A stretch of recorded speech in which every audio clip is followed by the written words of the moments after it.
Due to extra pressure যখন সেই ভেনে যখন ব্লাড জমে তখন সেই ভেনগুলো দেখবেন পায়ের তলায় চামড়ার তলায় প্রমিনেন্ট লাল লাল আঁকা বাঁকা শিরা দেখা যায়।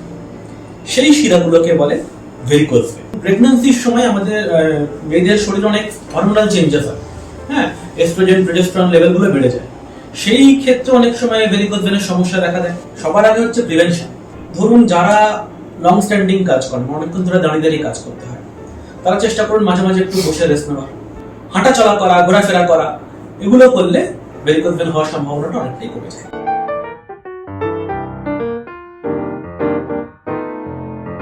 ভেরিকোজ ভেন বেসিক্যালি কি হয়, আমাদের শরীরে দু ধরনের ব্লাড ভেসেল থাকে। একটা হচ্ছে আর্টারি, যারা ব্লাডটাকে হার্ট থেকে সারা শরীরে নিয়ে যায়, শরীরের সমস্ত কোষ সমস্ত সেল সেই ব্লাড থেকে খাবার অক্সিজেন সব নিয়ে নেয়, আর বাকি ব্লাডটাকে হার্টে ফেরত পাঠায়। যে ভেসেলগুলো ব্লাডটাকে সারা শরীর থেকে হার্টে ফেরত নিয়ে আসে তাকে বলে ভেন্স। ঠিক, এবার সারা শরীরে নানা ধরনের ভেন্স আছে।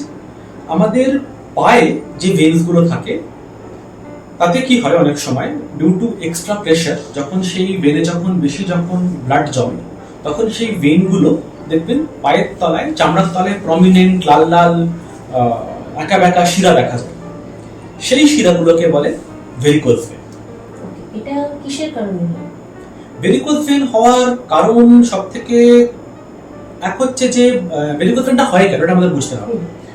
ভেরিকোজ ভেন কেন হয়, কারণ ধরুন আমাদের যে ব্লাডটাকে পা থেকে হার্টে পাম্প করে ফেরত পাঠানো হচ্ছে সেটা তো अगेंस्ट গ্র্যাভিটি, সুতরাং অনেকটা প্রেসার লাগে যাতে রক্তটা ঠিকঠাক করে ফেরত যায়। এবার কি হয়, সেই যাতে ব্লাড ফ্লোটা ইউনিডিরেকশনাল হয়, মানে নিচে থেকে উপরে, সেই জন্য ভেন্সে বাল্ব দেওয়া থাকে। এবার কি হয়, অনেক সময় বয়সের সঙ্গে সঙ্গে বা অন্য কোনো কারণে আস্তে আস্তে বাল্বগুলো খারাপ হতে থাকে। যখন সেই বাল্বগুলো খারাপ হয়ে যায় তখন যে ব্লাড যেটা উপরে যাচ্ছে সেটা কিছুটা আবার রিভার্স ফ্লোতে ব্যাক করে নিচের ভেনে ফিরে আসে। তখন সেই নিচের ভেনে যখন ফিরে আসে, ভেন তো ওইটাই, কিন্তু তার মধ্যে এক্সট্রা ব্লাড এসে জমা হতে হতে ভেনগুলো আস্তে আস্তে ফুলে যায়, এঁকে বেঁকে যায় এবং প্রমিনেন্ট হয়। সেটাকেই বলে ভেরিকোজ ভেন। তো এটা কি অল্প বয়সী নাকি বয়স্কদের জন্য মানে বেশি ঝুঁকি? এটা হতে পারে যে কোনো বয়সে, তবে হ্যাঁ বেশি বয়সের সঙ্গে কমন, যে কারণে বললাম যে বয়সের সঙ্গে সঙ্গে আস্তে আস্তে ন্যাচারাল যে ওয়্যার এন্ড টিয়ার প্রসেস আছে আমাদের শরীরে, ভালভগুলো খারাপ হয়।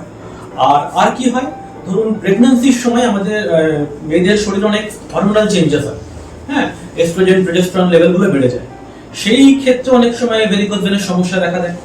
যারা একটু ওবেস, হ্যাঁ, একটু ওজনের সমস্যা আছে, তাদের ক্ষেত্রেও ভেরিকোজ ভেন দেখা যায়। আবার ধরুন কোনো ম্যালিগন্যান্সি বা কোনো টিউমার হয়েছে যেটা আপনার ভেনের উপরে চেপে বসছে, সেখান থেকে ভেরিকোজ ভেন হতে পারে। আচ্ছা, এটা কি অনেকক্ষণ দাঁড়িয়ে কাজ করলো বা সবথেকে কমন কজ বা সবথেকে কমন ফ্যাক্টর হচ্ছে এটা।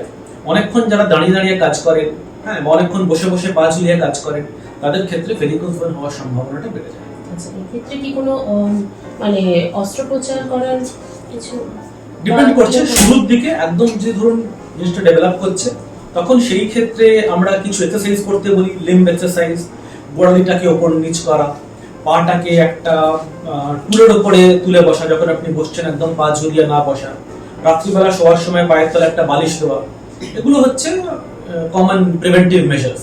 কিন্তু ধরুন একটা স্টেজ এসে গেল যখন ভেনে ইনকম্পিটেন্স ডেভেলপ করে গেল, মানে ভেন আর কোনোভাবেই ব্লাডটাকে পুরোপুরি ফেরত পাঠাতে পারছে না, মানে জিনিসটা এতটাই অ্যাডভান্স হয়ে গেছে, সেই ক্ষেত্রে একটা ইন্টারভেনশন দরকার পড়ে।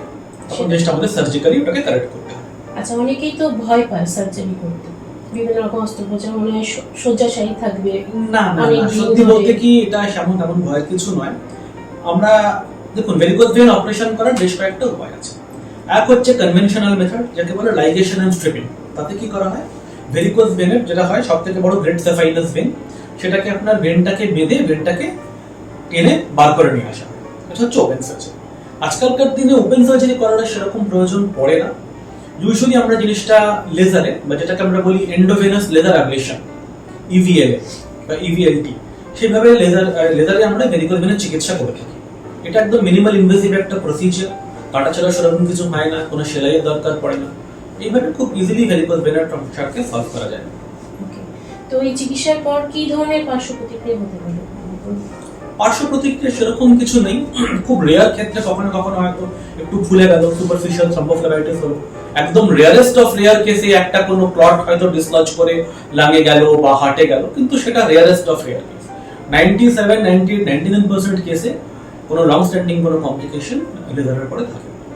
চিকিৎসার পর কি পুনরায় আবার ভেরিকোজ ভেইন হওয়ার সম্ভাবনা আসতে পারে, যদি আমরা বুঝতে হবে লেজারে আমরা কি করি। লেজারে আমরা কি করি, আমরা যে শিরাটা আছে, একটা বড় শিরা আছে বলে গ্রেট সাফাইনাস ভেন, ইউজুয়ালি সেটা থেকেই ভেরিকোজ ভেনটা, সেটা আপনার পায়ের থাই থেকে একদম গোড়ালি অব্দি যায়।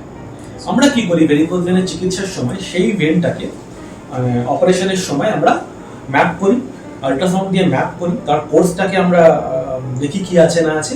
তারপরে সেই ভেনের মধ্যে আমরা একটা ফাইবার অপটিক কেবল আমরা ঢুকিয়ে দিই ভেনের মধ্যে, দিয়ে সেই কেবলের থ্রু দিয়ে আমরা লেজার এনার্জিটাকে পাস করি। লেজার এনার্জি গেলে কি হয়, ভেনটা আপনার আস্তে আস্তে আস্তে আস্তে সিল হয়ে যায়।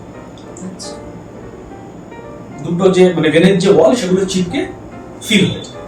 এবার ধরুন খুব রেয়ার কেসে 10 বছর 12 বছর 15 বছর পরে কোনো কারণে হয়তো আবার একটা এক্সেসিভ প্রেশারের জন্য বা অন্য কোনো কারণে সিলটা খুলে গেল, তখন রিকারেন্স হতে পারে, বাট সেটা সম্ভাবনা খুবই কম। কিরকম সচেতন মানুষ থাকবে এই সম্পর্কে ভেরিকোজ ভেইন হলে? সবার আগে হচ্ছে প্রিভেনশন। আমরা জিনিসটাকে হতেই দেবো না। কিভাবে সেটা, ধরুন যারা লং স্ট্যান্ডিং কাজ করেন, অনেকক্ষণ ধরে দাঁড়িয়ে কাজ করতে হয়, তারা চেষ্টা করুন মাঝে মাঝে একটু বসে রেস্ট নেওয়ার। ঠিক আছে, যদি বসেও পড়লেন তখন পায়ের সামনে টুল রাখবেন, টুল রেখে পাটাকে তার উপর রেখে দেবেন। রাত্রিবেলা শোয়ার সময় একটা বালিশ দিয়ে শুতে পারে। হাঁটা চলাটা খুব ইম্পর্টেন্ট, কারণ হাঁটা চলার সময় কি একটা পাম্পিং অ্যাকশন হয় আমাদের কাফে, সেই পাম্পিং অ্যাকশন থেকে ব্লাডটা ফেরত যায়। সেজন্য কন্টিনিউয়াস এক জায়গায় দাঁড়িয়ে না থেকে বা বসে না থেকে, মানে সেডেন্টারি লাইফস্টাইলটা বাজে, ওটা খারাপ। হাঁটা চলা করা, ঘোরাফেরা করা, এগুলো করলে ভেরিকোজ ভেন হওয়ার সম্ভাবনাটা অনেকটাই কমে যায়। লাইক ও সাবস্ক্রাইব করার পাশাপাশি বেল আইকনটি প্রেস করতে ভুলবেন না। ওয়েল টক।